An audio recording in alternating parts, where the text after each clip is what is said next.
Hey guys, welcome back to another video, and this is a new series I'm starting called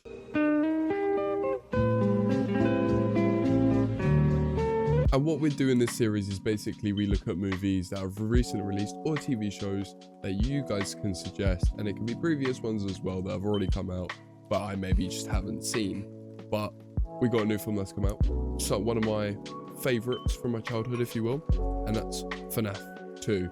And I'm going to be breaking it into a few categories, which will be what I do like about the film, what I don't like about the film, and just an all-round conclusion. And so let's get into it. Okay, so the first thing I do really like about this film is the elements that they changed and just improved on. Because the first film was a lot more story-based through the world building, which is always a lot how franchises start out, which isn't a bad thing. But when you're making a game that so many people want a second film for anyway, something like Five Nights at Freddy's itself, it's something you got to work very hard on. And the first film was great. I loved it. A lot of people didn't like it. I liked it. I'm also hung up on nostalgia, but I have to say that the first film was great, and they done an even better job on the second. I don't care what the internet thinks. This is opinion based. And what I loved so much about this one was the fact that they focused so much more on the scarier elements, and they finally incorporated gameplay into the film. Yeah. But I love the fact that this was incorporated so much, because it just felt so missing in the first film. Actually, I'm gonna take my headphones off. It's such a big part of the films like now, because I think the games matter so much into what the film needs to be. And with the first film not introducing gameplay, it kind of ruins the experience a bit. But in the second film, they went over everything that they needed to do for the last film, and they did it, and it was mwah. I loved it. The gameplay kind of like setting they had, where Mike had to put on the mask, and the way that it made sense because it was all facial recognition, perfect. And if you guys paid attention to it, you could see Shadow Bonnie. Oh, Easter eggs. We like Easter eggs. But that, like, just the scare element. Balloon Boy, menace. Love Balloon Boy so much.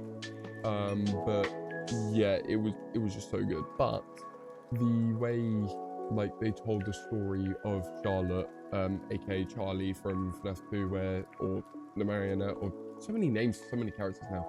But the way that they did the story, that Charlotte really just wanted revenge because nobody helped her, was so compelling in a way. A lot different, where before in the game she was there to protect, now she wants to take away and stop the people, not stop, but kind of kill the people that killed her in a way. And I think that's so compelling. And her blame towards the parent is almost fair, but not at the same time, because she doesn't realize why she's dead. She doesn't realize it was William Afton, and it made a lot of sense. But we know she isn't gone yet, which is good. Right, for this next bit, you've really got to hold on to this one. I know this is the good section. Let me just explain. I liked the ending with the original animatronics. I know, kill me, but the idea that they came back to protect Abby is almost heartwarming in a way, because, or not heartwarming. Yeah, well, you know what? Yeah, heartwarming, because these are Abby's friends. The animatronics / souls see Abby as their friend, so for them to protect her makes sense to me. I don't know if it does for you guys. It does. It definitely does for me. But I think that people are giving it a lot of hate for what it actually is. And yes, I've seen the comparisons, and I think it's funny as shit that someone would have joked about this 10 years ago, and now it's an actual canon thing in the movies. I think that's really funny to me. But we just got to see what happens with the third film. And speaking of the third film, the mid-credits, they've been setting him up so much, and I love it. I love it. And I really do think, because there are some parts that I'm going to get into that I do wish they worked on, but the idea that a third film is coming has my hopes up, because I know it's going to be good in a way. Anyway, this leads me to what I think was bad about the film. Okay, so the film wasn't perfect, of course. No film is. But one thing I just really didn't like about this film was Michael Afton. He felt so pointless in a way, because in the games, he's not a good person, as we know about the Bite of 83. But he, in this game, just is a villain. And that doesn't make sense to me, because he tried to free the soul. So why is he now trying to help his dad? Especially with what happened in 83, unless that's not canon. I don't understand. I've really got to understand the direction they're going to go with this, but I feel like he really was a wasted bit of potential. And I say this about Henry as well. Henry feels so wasted in this film, and they could have done so much more with him. But yeah, I think one part of this film as well that I just really was confused about is why it felt so cramped. There was always something going on, so I was always engaged. But a runtime of like an hour and 40 minutes, you could have extended it a little bit more on especially that end scene where it felt a lot more rushed after the fight between the animatronic. It just felt a little bit more rushed.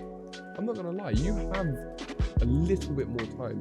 You don't need a crazy budget to have just some conversation and stuff. In conclusion, I think that this film is getting a lot more hate than it deserves.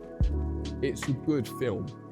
Don't let the internet's opinions sway your judgment, because it's actually not fair how much work's gone into this, how much of an improvement it is, and it got a 12% on Rotten Tomatoes.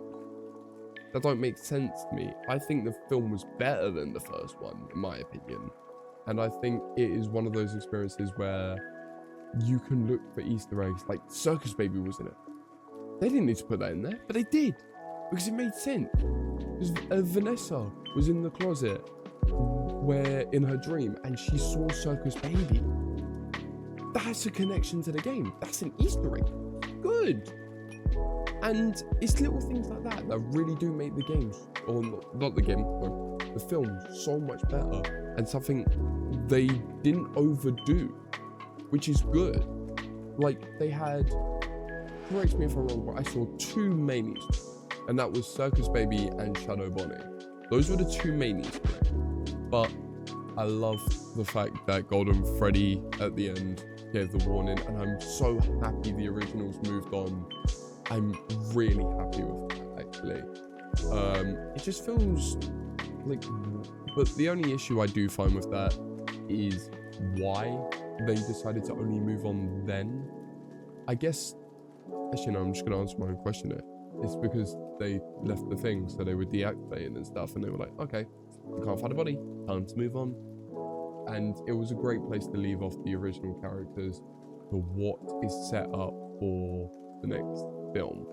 But yeah, all in all, I'm gonna give it on, I've not named the meter yet, I don't know, we're gonna, for 1 to 10 meter, I'm gonna give it a solid 7 out of 10. I think that some people's opinions online are true. I think I stand by some of them. I think that a lot of the opinions are just not good opinions, I'm not gonna lie. But I think a 7 is a good place to put it, only because I liked it a lot. And that's because I'm biased. I do really like the games. I do really loved it. If you guys want to go down to the comments and just like recommend some movies, I'll let you know if I've watched them or not. I think I know what the next one's going to be, and I can't wait for it because I've been saving it, and I think now is a good time to watch the film. So, like and subscribe, of course. Hit notice so you know when that next video is coming out, and have a great one.